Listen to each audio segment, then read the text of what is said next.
जाहीरनाम्यामध्ये महायुतीच्याही तशा पद्धतीने आम्ही घोषित केलेला आहे। त्याचबरोबर राष्ट्रवादी काँग्रेस पक्षाच्याही आमच्या घोषणापत्रकामध्ये आम्ही 1500चे 2100 करणार सरकार आल्यानंतर हे त्याच्यामध्ये नमूद केलेलं होतं।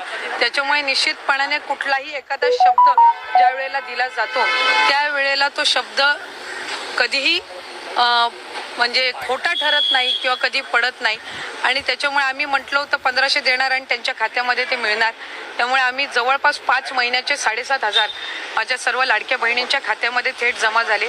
तशाच पद्धतीनं आता 2100 तर आहेच, पण त्याचबरोबर ही अधिक योजना प्रभावीपणे राबवणं आणि महिलांना आर्थिकरित्या त्या योजना आणखी सक्षमपणे राबवून त्यांना त्या ठिकाणी यशस्वी करणं याकडे आम्ही जास्ती लक्ष केंद्रित करणार आहोत। दादा म्हणतात पत्रकार महोदय, मी माझी सगळी भाषण बघा, मी कुठलाही म्हणलेलं नाही की विषय करणार आहे, 1500 रुपये दिले जातील असं पद्धतीने म्हणतात।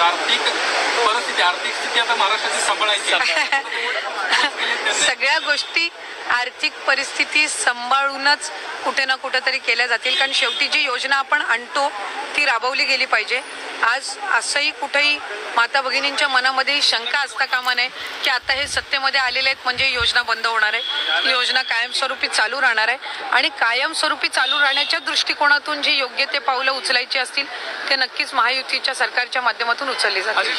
बहुत अच्छी जीत आपको मिली है, पार्टी को मिली है, जब जिम्मेदारी भी उतनी बड़ी 1500 कहा था, अब जिम्मेदारी 2100 देने की है लाडली बहनों को। क्या वो सारे आर्थिक गणित देखा जाए या फाइनेंशियल डिसिप्लिन वो पॉसिबल हो पाएगा? जी बिल्कुल, जब इतनी बड़ी सफलता जो है वो महायुति को मिली है तो हमारी जिम्मेदारी भी बढ़ती है। आज मुख्यमंत्री एकनाथ जी शिंदे सर है, उप मुख्यमंत्री फडणवीस सर है और अजीत दादा है, हमारे सारे तीनों भी पार्टी के जो प्रदेश के जो अध्यक्ष है वो है, तो हम ज़्यादा से ज़्यादा यही प्रयास करेंगे कि हमारी जो योजनाएं हैं वो लोगों तक और पहुँचे।